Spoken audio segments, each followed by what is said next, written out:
Hi, everyone. Today I want to talk about something that gets in the way of everything we try to do: self doubt. It's like a voice in the back of your head constantly asking, am I actually good enough? Did I deserve to win my last game? Even now, talking to all 112 of you, I still feel that. But self doubt isn't just an internal struggle, it has real pain, real consequences.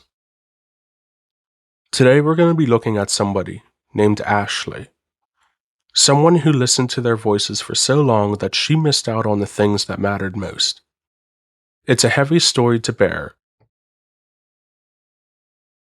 Now, let's take a look at what happens when you let your insecurity run your life. At 23, Ashley felt like she had already given up on her dreams. She spent her day working at a local coffee shop, just another barista putting up with rude customers. But in her head, she imagined a different life. She wanted to be a movie star, but it never felt reachable. One day, a regular who worked in the movie industry handed her a business card. He told her that he saw something special in her and her friend and wanted them both to audition for the role. For her friend, it was a chance of a lifetime. But for Ashley, it triggered her anxiety. What if he's lying? What if I'm terrible? But instead of trying, she said no and stayed behind the counter where she felt safe. The next morning, everything changed when she saw the movie trailer. There was her best friend playing the role that could have been hers. It wasn't a sudden shock.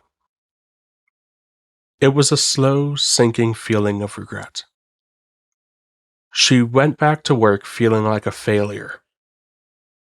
Then she got a call. Her dad, sounded exhausted, told her that her grandmother was dying in a nursing home and didn't have much time left. The fear hit her immediately. Ashley sat there in her apartment completely paralyzed. She won't even know who I am, right?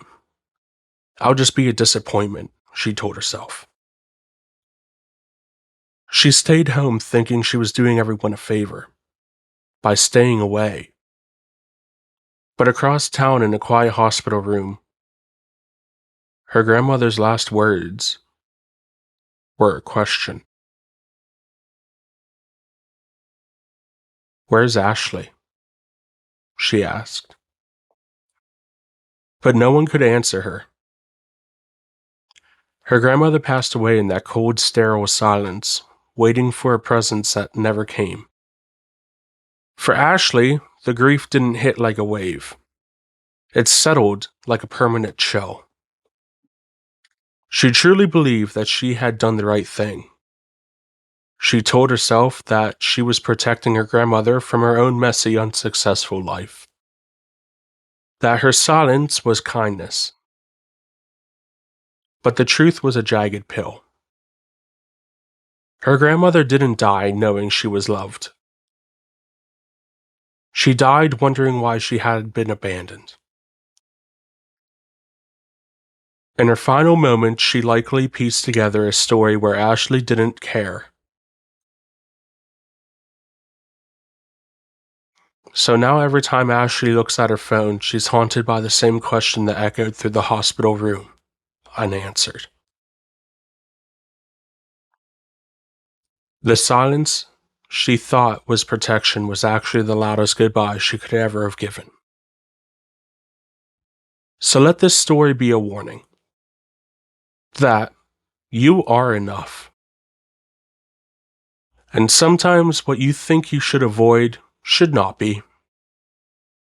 You never know what actions might affect people you love. And you never know what opportunities await you if you never respond.